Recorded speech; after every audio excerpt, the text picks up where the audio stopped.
Bom dia, gente.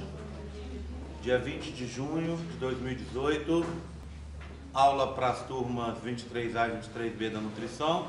O assunto hoje é placenta e circulação placentária, né? Bem, antes da gente seguir, só reforçar um aviso que eu não sei se eu lembrei de dar para todas as turmas, e esse aviso é super importante, tem que ser enfatizado. Vamos supor que se você fez a prova 3 e precisava de 80% para ser aprovado, 80, tá? E você na prova 3 tirou 70. Pelas regras nossas, o que a gente combinou? Só pode fazer a recuperação quem ficar com menos de 60, 59 para baixo, não é? Tudo bem, mas isso não vale para a prova 3, tá? A prova 3 é a última prova. Então, na prova 3, eu permito que as pessoas que não estejam ainda com nota suficiente para ser aprovadas, que possam fazer a recuperação, tá certo? É uma regra que eu criei para procurar ajudar as pessoas que tenham esse problema, tudo bem? Tá? Então vamos supor, você fez a prova 3 e ficou com 75%, mas você, para ser aprovado, precisa de 80%. Aí você vai fazer a recuperação da 3. Óbvio que para fazer a recuperação da 3, você vai precisar de fazer os esboços, que já podem ser feitos, não é isso? Já podem ser feitos, inclusive. Vai poder fazer os esboços, vai ter que fazer os esboços e vai ter que fazer também o tal do questionário. Fazendo os esboços e os questionários, beleza. Todo mundo entendeu então? Tá? Então, se faltar ponto, pode repetir a prova 3. Só lembrando, mais uma vez, recuperação 1 já acabou. Então, a matéria 1 não volta mais. Recuperação 2 é dia 23. Também não volta mais a matéria da 2. A recuperação seria só da matéria 3. Meu conselho é aquele que eu dou sempre. Por favor, faça uma boa, para quem ficou abaixo da média, faça uma boa prova 2 de recuperação, dia 23, para você precisar do mínimo de pontos só para a prova 3. Aí você fica mais tranquilo. Lembra que chegando mais para o final do semestre, as coisas ficam mais complicadas.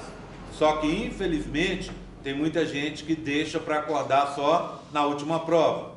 E nesse sistema meu, que eu acho que ajuda bastante, não sei se vocês concordam, tá? Mas historicamente as pessoas têm gostado, nesse sistema meu tem esse risco. Ou seja, no final, você consegue recuperar só 30 e poucos por cento da nota. Não é verdade? Que é o valor da prova 3. Certo? Então, assim, o cara que resolve acordar na última hora, ele vai passar aperto para conseguir a pontuação necessária para ser aprovado. Tá combinado? Então, exige do aluno ter esse compromisso durante todo o semestre. Vamos começar, então? Bem, o que eu já falei sobre essa estrutura da placenta para a gente se lembrar? Primeiro, placenta é o único órgão dividido por 2 seres vivos, não é isso? Ele tem uma parte materna, que é aquele tecido que a gente chama decídua, não é isso? O que é a decídua? Decídua é um tecido que se modifica depois da implantação ou nidação, né? Depois que o bebê se implanta, lá pelo 11º dia, mais ou menos, né? 11º, 12º dia, ele começa a liberar compostos. Esses compostos são do grupo das citocinas. O que esses compostos vão fazer? Eles vão pegar e vão fazer com que a mãe produza, altere a região do endométrio, não é isso? Principalmente no extrato funcional. O que vai acontecer? Esse endométrio, ele vai ficar rico em fibroblastos. Fibroblastos, só lembrando, é a principal célula do conjuntivo, não é isso? Né? Então, fica cheio de fibroblastos ali, e esses fibroblastos ficam um do lado do outro, encobrindo o embrião. Então, o embrião fica dentro desse revestimento, que a gente chama de decídua, onde estão muitos fibroblastos. Esses fibroblastos ainda tem uma característica que eu já falei com vocês.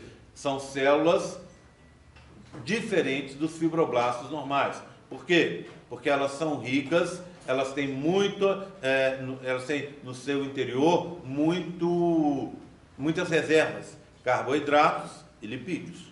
Provavelmente para uma situação de emergência, né? Para transferir nutrientes para o embrião em formação. Mas isso é um palpite, não é certeza. Bem, então essa é a parte materna. A parte fetal da placenta é formada pela vilosidade coriônica. Eu contei para vocês sobre as fases de desenvolvimento das vilosidades coriônicas. Quando a gente voltar lá para a sala, eu tenho um novo modelinho de vilosidade coriônica que eu quero mostrar para vocês. Na verdade, o ideal seria eu ter trazido agora para mostrar nesse momento. Mas, como eu já meio que acordei atrasado hoje, eu vim direto para cá, tá? E deixei o modelo para mostrar depois. Chegando lá, vocês me cobram. Bem, velocidades coriônicas fazem parte do córeo. São expansões na forma de dedos. Por isso a gente chama de expansões digitiformes. Não é isso? Elas começam com sincício e citotrofoblasto, e aí são chamadas vilosidades primárias.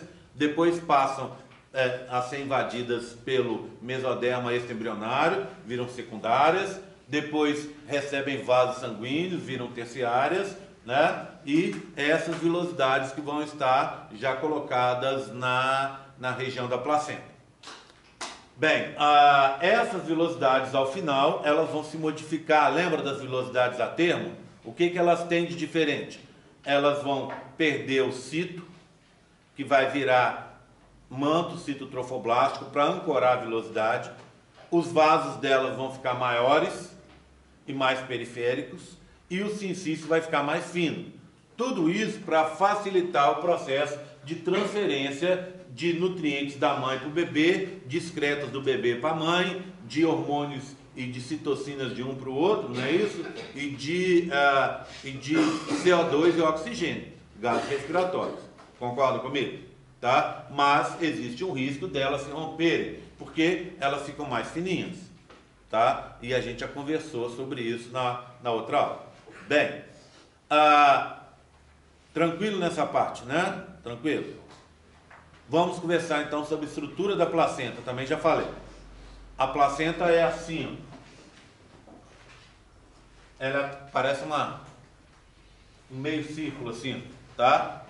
Aqui em cima seria a face que a gente chama fetal, aqui, ó, onde está o cordão umbilical, certo? Aqui, ó, em volta seria a região do âmino. E aqui em cima a gente tem o bebê, o feto, não é? O feto vai estar aqui. Concorda comigo? Isso aqui é o útero da mãe, ó. Então vou escrever aqui, ó, útero, tá? Útero materno. Essa região de baixo aqui, ó, mais próxima, aqui, ó, onde eu estou ficando mais forte, é a decídua. A decídua que faz parte da placenta é aquela decídua que a gente chama de decídua basal. Tá aqui, ó, decídua basal, certo? Essa placenta, ela é subdividida em áreas, não é isso? Ela é subdividida em áreas assim, ó. Ela é toda cheia de, vamos dizer assim, ó, de gominhos, não é isso? Cada gominho desse a gente chama de cotilédone. Então, cada estrutura dessa é um cotilédone, tá? Então, as subunidades da placenta são chamadas de cotilédones. Ok? Tudo bem? Como é que funciona lá dentro? Como é que ela é, se eu pegar esse cotilédone, um cotilédone desse, ele tem milhares de subunidades aqui, ó. Então, a subunidade funcional da placenta está dentro do cotilédone. Então, se eu pegar, por exemplo, olha, um pedacinho aqui, eu vou ver uma estrutura assim, ó. Olha, descida basal, assim. Essa descida basal faz estruturas assim, ó. Tá? Isso aqui é da descida basal, ó. Essas estruturas, vamos dar um nome para elas. Seio é cavidade, né? Interviloso. Então, a subunidade do cotilédone é o seio interviloso, que é separado por esses septos. Septo interviloso. Concorda comigo? E é aqui dentro onde ficam enfiadas as vilosidades coriônicas. Não é? Vou mais uma aqui, ó. O que acontece com essa vilosidade? Só para a gente se lembrar. Ela fica presa aqui, ó. Pelo quê? Pela região chamada de manto citotrofoblástico. Então, ó, esse aqui, ó, é o manto citotrofoblástico. Concorda comigo? Tá? Ok? Todo mundo acompanhando até agora? Então, basicamente, faltaram os vasos aqui, ó. Falta uma última coisa para contar, para a gente finalmente falar do assunto de hoje. Hoje eu acredito que está todo mundo acordado, animado, porque hoje é um dia especial, não é isso? Não é dia de Santo Antônio, já foi, né? Mas quem conseguiu namorado, eu acho que algumas pessoas já conseguiram, não conseguiu? Né? Então o que acontece? Não é dia de Santo Antônio, mas hoje tem uma coisa importante. Eu falei para vocês que eu ia contar 2 questões da prova aqui, não foi? Lembraram? Né? Eu vou contar elas daqui a pouco. Se der tempo, né? Se não der, a gente esquece isso, né? Tudo bem? Tá? Então aqui, ó, tem mais uma coisa que eu preciso falar antes de começar a falar dessas questões. Aliás, vou fazer 2 coisas. Vou falar sobre esse último assunto aqui, vou dar um aviso, tá? E aí a gente fala sobre as questões, tá? Bem, como é que funciona? A gente tem aqui, funcionando no feto, uma coisa que a gente chama de circulação invertida. Como é a circulação invertida? É veia levando sangue arterial e artéria levando sangue venoso. Não é isso? Pensa bem, o bebê está aqui, ó. Ele está mandando sangue para aqui, para a placenta. Ou seja, para aqui, para a velocidade. Esse sangue vem com muita velocidade. Já viram os batidos do coração do bebê? São muito altos, né? E muito rápidos. Então a circulação é muito rápida. Isso teria um potencial enorme de destruir as velocidades coriônicas. Não é verdade? Para evitar isso, o que é feito? Você tem o sangue que está chegando aqui, que óbvio, que sangue que é esse? Venoso, sangue, entre aspas, sujo, sangue que está vindo da circulação do bebê, cheio de CO2, né? Esse sangue, aqui vai acontecer hematose, vai sair o CO2 e vai entrar o oxigênio, não é assim que funciona? Tá? Só que se esse sangue chega nessa velocidade, que ele é disparado lá do corpo do bebê aqui, ó, ele arrebenta a velocidade coriônica. E aí, ao arrebentar a velocidade coriônica, já era. Para evitar isso, esse sangue venoso, que na teoria deveria vir por veias, ele vem por artéria. Por quê? Qual que é a diferença de veia e artéria? É que a artéria consegue o quê? Se expandir e se contrair. Ao se expandir e ao se contrair, ela controla a velocidade do fluxo, não é? Lembra da história da sístole e diástole? A artéria que faz isso. Veia não faz. Por que veia não faz? Porque veia não tem, até tem, né? Mas tem muito pouco. Tem menos músculo liso e tem menos fibra elástica. Então ela não tem essa capacidade de relaxamento e contração. Concorda com isso? Então o sangue vem do bebê para a mãe através, vamos pegar aqui, ó, e ampliar essa regiãozinha aqui, ó. Então você tem, lembra do emoticon? Uma boquinha triste, 2 olhinhos, né? O sangue, essa aqui é uma veia. E essas duas aqui são artérias. Então o sangue está vindo do bebê, esse é o feto, ó. E aqui é a mãe, tudo bem? O sangue está vindo do bebê, do feto, para a mãe, através da artéria, concorda comigo? Faz assim, ó. Certo? Vai passar por aqui, ó. Tá? Só que é um sangue venoso. Sangue venoso. Rico em CO2. Concorda, não é? Não é isso? Não é isso que eu estou falando? E o caminho inverso da mãe para o bebê, ele vai fazer, já vou aproveitar essa setinha, através da veia. É um sangue o quê? Arterial. Rico em O2. Ok? Tudo bem? Certo? Então é circulação invertida. Eu contei para vocês que essa circulação invertida, ela acontece também na nossa pequena circulação, para proteger o alvéolo pulmonar.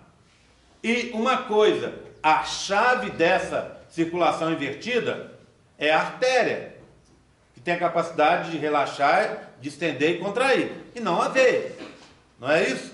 É a artéria que vai controlar o fluxo do sangue. A veia só vai levar o sangue por inércia, aquele sangue que vai parar no alvéolo ou na vilosidade e que vai ser empurrado pelo outro sangue que está entrando ali.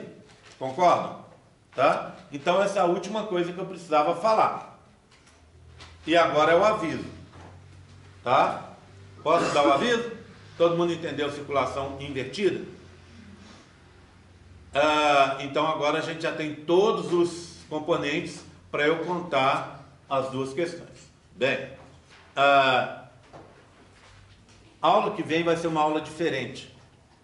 Eu ia fazê-la até hoje, mas aí ontem eu cheguei à noite em casa, tarde. Fiquei aqui até mais tarde ontem. Aí resolvi dar uma lida num outro livro que eu tenho de embriologia e resolvi, ao invés de dar essa aula diferente que seria hoje, dar na semana que vem. Na verdade, a gente tem o quê? Uma aula hoje, uma aula semana que vem, né? As 3 aulas de hoje, as 3 aulas da semana que vem e as 3 da semana seguinte. Aí acabou. Aí os de sorte estão livres de mim. Aqueles de mais sorte ainda vão continuar comigo mais alguns semestres, né? Eu conto com vocês. Gosto tanto de vocês, queria tanto que a Isabela continuasse, que a Priscila, que o João, que o Enzo, que a Ana, todo mundo continuasse comigo, tá? Então, assim, torço para vocês continuarem, tá bom? Então, por favor, tá? Não vão me decepcionar. Semestre que vem, todo mundo aqui de novo. Combinado? Combinado, Bianca? Aqui, tá?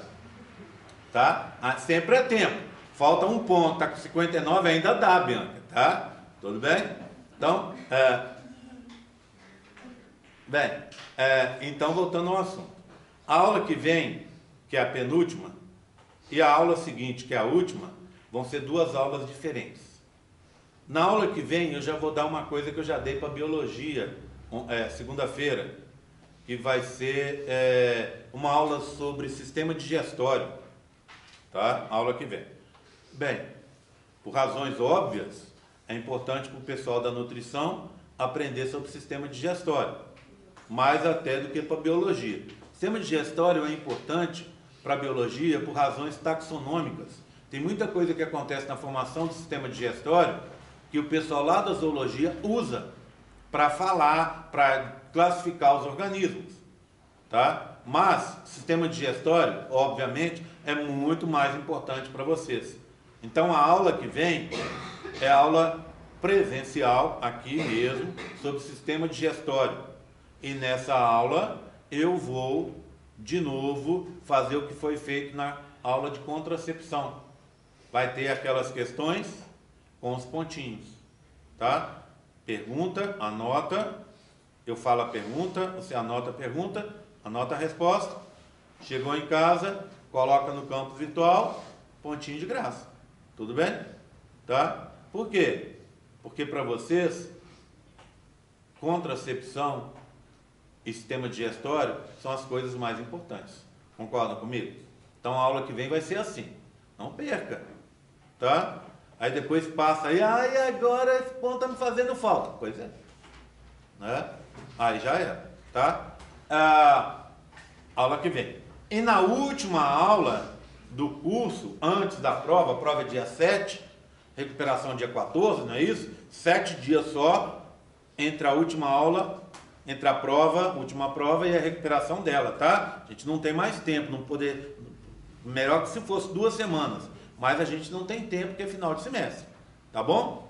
Bem, então, na última aula, que é aquela semana que vai anteceder a prova, vai ser uma aula de revisão, tá? Eu estou pensando da gente fazer uma coisa diferente para ver se, mas aí eu preciso ver se todo mundo pode. Eu pensei na gente fazer uma única aula com todo mundo junto, no horário que todo mundo possa. Óbvio que não vai ser às 7 da manhã, né, gente? Me ajuda aí, tá?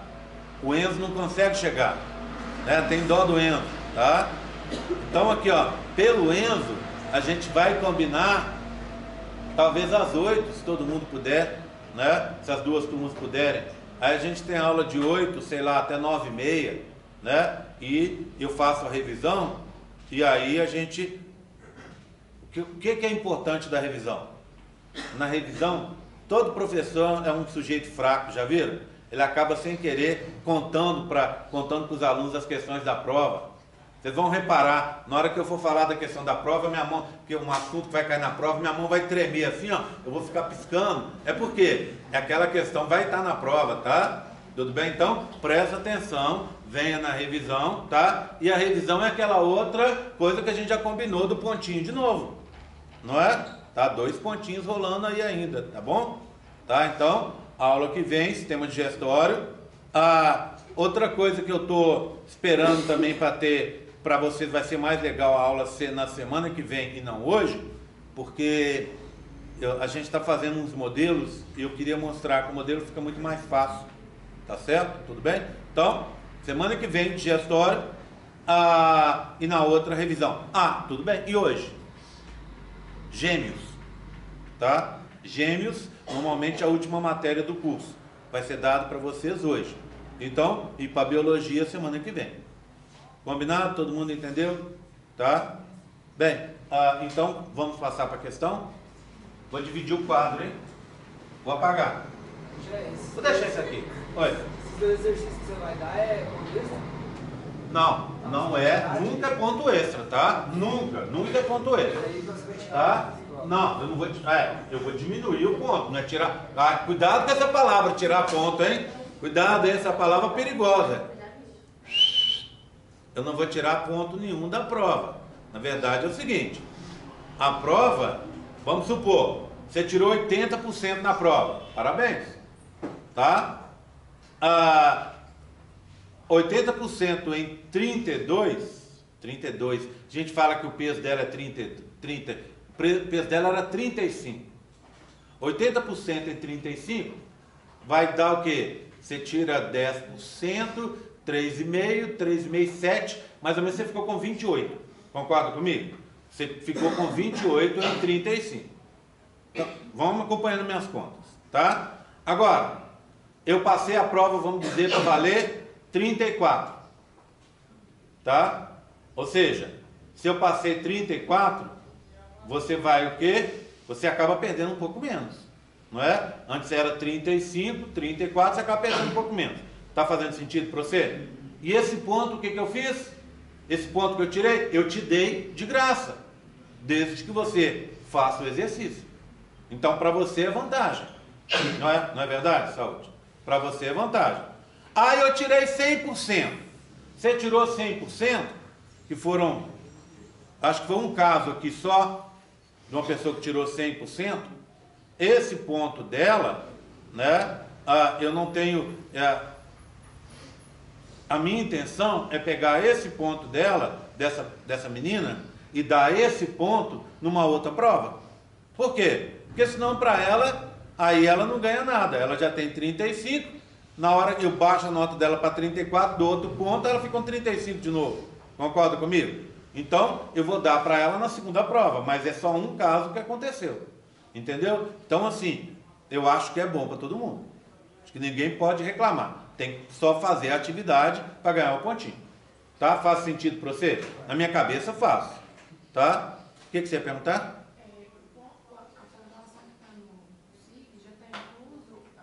Não. Não. O que tem lá? Prova 1 e prova 2. Por que não está os pontinhos ainda? Porque para colocar esses pontinhos, eu tenho que fazer aquela coisa que infelizmente é muito chata, mas eu sou obrigado a fazer, porque inclusive já aconteceu nessa turma. Eu tenho que conferir resposta por resposta. Tá? Parece incrível. Você pega o aluno e fala, vou te dar um ponto de graça, desde que você responda 5 questõezinhas sobre a matéria. Assista a aula e responda 5 questõezinhas que já estão respondidas na aula. O aluno vai e copia do outro. O aluno vai e pede para o outro, e o outro bobão empresta e ele copia exatamente igual. Isso aí eu não posso aceitar. Isso é plágio. Isso é igual foram conversar comigo algumas pessoas que infelizmente se meteram nessa esparrela na última prova, no primeiro questionário. Eu falei com as pessoas o seguinte: isso aí dá expulsão da UFLA. Vocês sabiam disso? E quando você empresta um questionário, quando você empresta alguma coisa, e a pessoa copia igual, eu posso pedir emprestado para você, mas se você me emprestar, o meu compromisso é olhar aquilo e escrever diferente. Não é bom, não está correto. Mas quando eu faço exatamente igual, aí realmente eu dou a prova do crime. Concorda comigo? Tá? Então o que acontece? As pessoas vieram falar comigo, eu falei, olha, eu não posso fazer nada porque está errado. Você tem que aprender que está errado. Tem que aprender se o professor falou que vai fazer. Tem professor que fala que vai fazer e não faz. Meu caso é, se eu falei que vou fazer, eu vou fazer. Saúde. Então o que acontece? Eu preciso conferir. Tá? Eu preciso conferir. Aí eu falei com a pessoa, só para a gente encerrar o assunto, com as pessoas que me procuraram, seguinte: eu não quero confusão. Mas se eu fosse um outro tipo de professor aí, igual tem alguns que eu conheço, eu poderia levar você lá na reitoria e abrir um processo contra você. Você poderia ser expulso da UFLA por causa de uma bobagem dessa, de copiar o questionário do outro, ou emprestar questionário para o outro copiar. Você imagina que absurdo? Né? A pessoa faz e não sabe na confusão que ela está se metendo. Por que ela faz isso? Porque ela tem costume de fazer e todo mundo fecha os olhos. Mas é errado. A pessoa que faz isso, ela está fazendo uma coisa errada. E aí, ela pode ser punida por isso. Concorda comigo? Tá? Então, eu preciso conferir questionário por questionário, para ver se não tem cópia. Se tiver cópia, eu não vou levar na reitoria não, mas não vai ganhar o ponto. Tá? Isso aí é um assunto que eu não precisava nem estar falando aqui. Mas, infelizmente, como acontece, as pessoas levam o negócio na brincadeira. Aí tem um questionário para fazer. São 11 horas da noite, termina 11h59. Eu vou fazer, mas estou com preguiça de assistir o vídeo. Ô fulana, você tem as perguntas aí do questionário? Ah, fulana tem. Fulana pega e manda para você pelo WhatsApp. Aí você pega e copia lá, joga lá no troço, joga lá no questionário e pronto. Resultado. Aí eu fiz rapidinho e vou ganhar um ponto. Não vai não, porque eu vou olhar. Né? E aí, porque a pessoa que te emprestou, que caiu nessa esparrela, também vai perder o ponto dela. Tá certo? Então isso aí não precisava nem estar conversando, mas infelizmente é um assunto desagradável que nos persegue ainda. Tá? Então os pontos da prova, eu vou colocar os pontos lá do questionário, tá? Provavelmente eu vou ter que fazer assim, ó. Eu vou ter que pegar esse total de pontos, acho que vai dar 5, não é? Vou pegar esse total de pontos e vou colocar esses 5 pontos lá. Eu tenho que fazer um cálculo para ser 5 pontos reais. O peso tem que ser 5. Entendeu? Então são 5 atividades com peso real 5%, que no final vai dar 5 pontos. Tá bom? Então eu vou colocar lá esse item a mais lá na avaliação, lá nos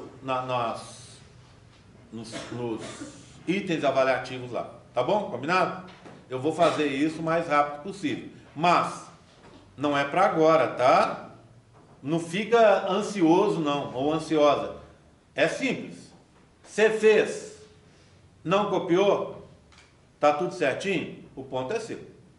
Você fez, você copiou, esqueça. Você fez, emprestou para alguém, copiou, esqueça. Ah, mas foi uma questão só. Uma, ou 10, ou todas, para mim tanto faz. Tá? Então, o critério é esse. Eu fiz certinho, posso contar com esses 5 pontos. Ou com 4, ou com 3, eu copiei 1, vou perder 1. Né? Ah, eu copiei 2, vou perder 2. Tá? Então eu conto com os outros pontos. Tá? Eu não fiz. Então, assim, você só adicione isso à sua nota real. Sabe aquela nota que aparece lá no SIG? No final, somatória e tal? Uma, mais uma, que já com peso? Aí eu estou com 42 até agora. Eu somo mais 5. Eu vou fazer, estou fazendo tudo direitinho, vou continuar fazendo. Com esses 5, 42, 47. Tá bom? Combinado? Todo mundo entendeu? E quem copia exatamente igual você falou no vídeo? Oi? Não, copiar o vídeo não tem problema, Ana. Mas eu acho muito difícil a pessoa copiar exatamente a frase que eu coloquei. Tá? Eu acho muito difícil a pessoa copiar a frase, item por item que eu coloquei. Você está entendendo? Muito difícil. A pessoa teria que parar o vídeo, ouvir a frase, anotar, ouvir o legal, anotar. Eu acho muito difícil, tá? Se acontecer isso, não há problema. A gente sabe quando a pessoa copia. Por exemplo, a pessoa copiou, as pessoas que copiaram, que fizeram plágio naquele primeiro questionário da recuperação, elas foram lá em sites, eu não tive nem trabalho. A monitora mandou e falou assim, tem um indício de cópia, mandou para mim. Aí eu entrei, peguei um pedaço da primeira frase, coloquei no Google, UOL Educação. Era o primeiro que aparecia lá. Se eu procurasse o assunto, fertilização, o genital, mas eles gostaram muito de copiar os genitais, masculino e feminino. Se você escreve lá, sistema genital feminino, UOL Educação. A pessoa escreveu sistema genital feminino, apareceu no UOL Educação, ela pegou aquele texto enorme que estava lá, pá, e jogou pro questionário. Na hora que a monitora olhou, ela falou assim, ué, aqui tem um monte de termos que o GR não usa. Então isso aqui está estranho. Aí, coincidentemente, outra pessoa igual. Aí o que ela fez? Me avisou. Eu fui lá, confirmei. Então assim, a gente sabe quando copia. Tá? Tudo bem? Pode ficar tranquilo. Vamos trabalhar? Vamos lá, hein? Ó, é assim, 2 questões possíveis. Vocês querem CO2 ou oxigênio? Primeiro oxigênio. Pronto. O2 aqui, tá? O O2 vem da onde? Ele vem da mãe para o feto. Outra coisa importante, o O2 fica complexado com hemoglobina Hg, tá bom? Hemoglobina na hemácia, tá? De posse disso e das coisas que a gente já sabe, fica fácil acertar a questão. Mas todo mundo presta atenção agora, bate foto depois, copia depois, para não se perder, tá? Tudo bem? Vamos lá? Então todo mundo prestando atenção em mim aqui, ó. Por onde chega esse oxigênio? Ele vai chegar por uma artéria, não é isso? Por quê? Uma artéria da mãe. Porque na mãe não é invertido, não é? Fluxo na mãe é normal. Invertida no bebê, já falei, tá? Aí o que acontece? Chega por uma artéria, essa artéria vai derramar o sangue no seio interviloso. Não é verdade? Do seio interviloso vai acontecer o seguinte: o oxigênio vai se dissociar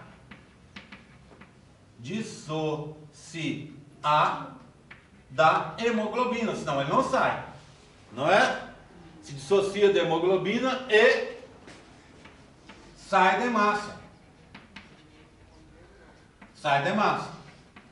Quando ele sai da hemácia, ele cai aonde?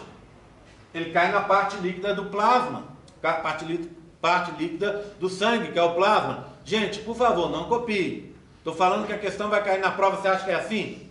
Então, aprenda. Você acha que eu vou colocar exatamente assim para você lá? Aí não, né? Estou falando que a questão vai cair.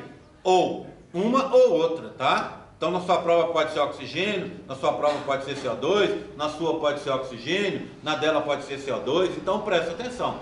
Prestando atenção fica fácil de entender.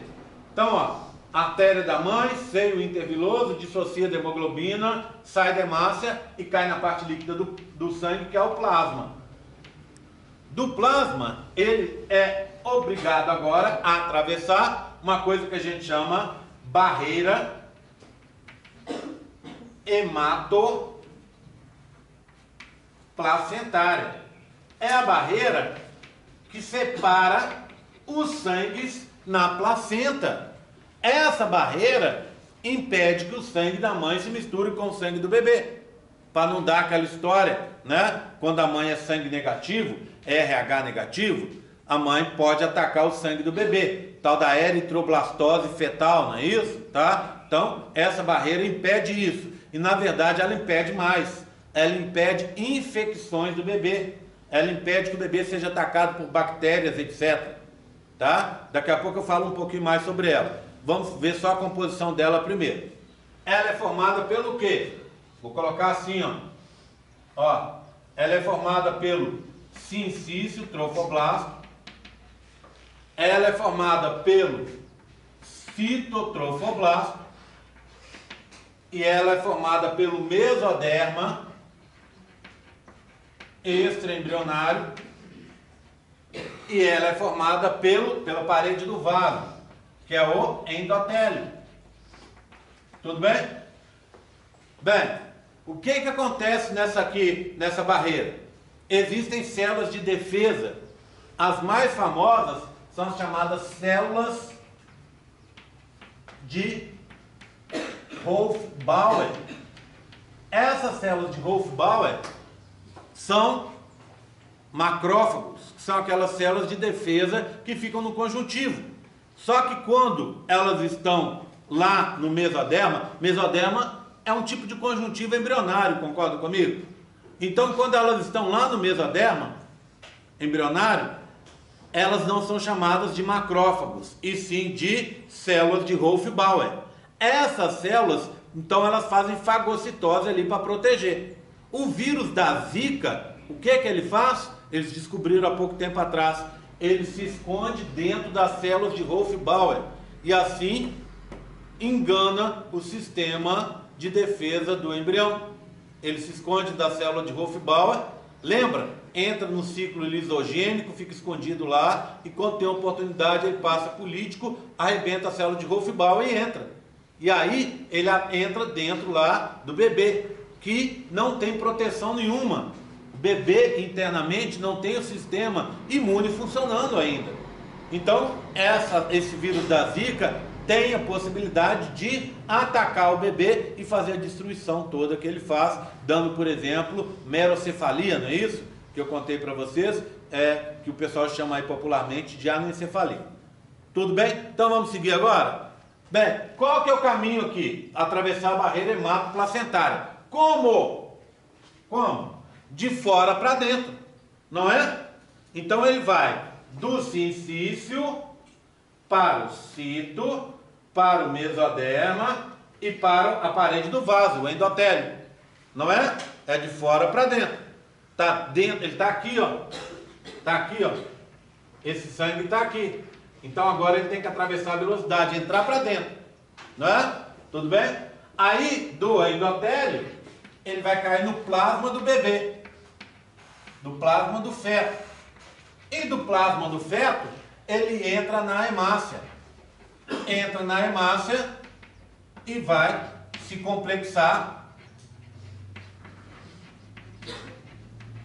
com a hemoglobina do feto. Nesse caso, não é o sangue que atravessa a barreira, é só o oxigênio. Oi? Nesse caso, não é o sangue que atravessa essa barreira, é só o oxigênio. Eu estou falando, não, o sangue nunca atravessa, não pode atravessar, é só o oxigênio. Esse processo ocorre, vamos anotar aqui também, Ana, por difusão. Lembra da história da difusão? Transporte de solutos da onde está mais concentrado para onde tem menos concentrado. Tá? Tudo bem? Aí, ó, só para a gente fechar, complexa com a hemoglobina e vai sair por uma, para ir para o bebê, por uma veia fetal. Tá? Ou umbilical, não é isso? Bem, começou numa artéria, terminou numa veia. Artéria da mãe, veia do bebê. Tudo bem? Essa é a parte do oxigênio. Vamos para o CO2 aqui, tá? CO2. Ah, por que é importante saber isso, Gerry?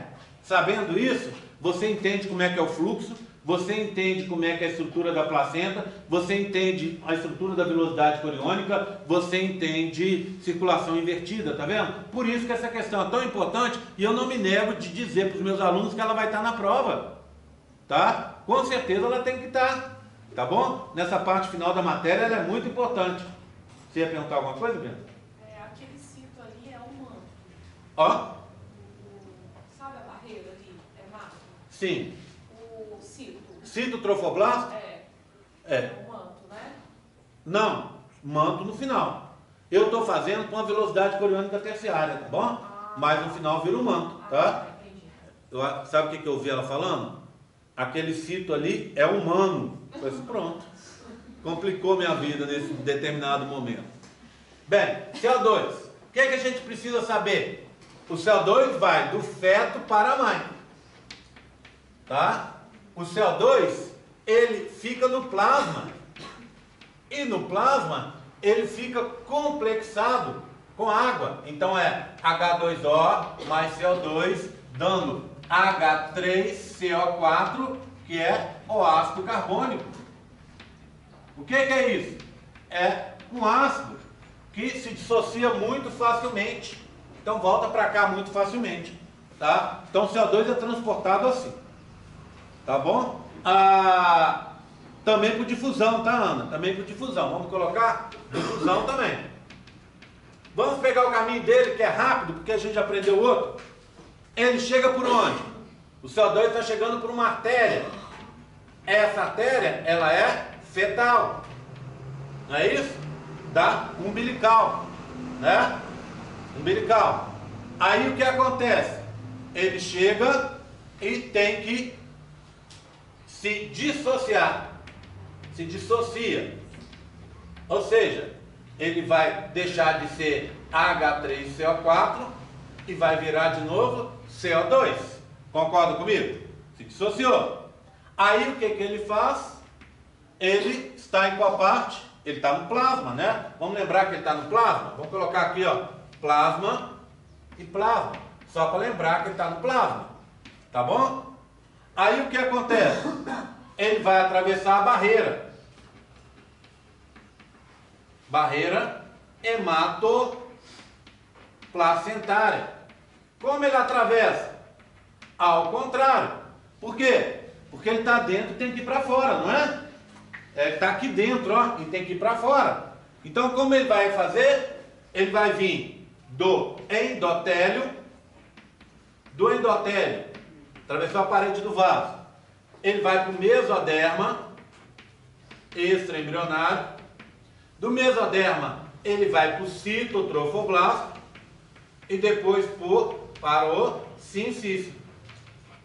Aí ele cai aonde? Ele cai no seio interviloso, onde está o sangue da mãe.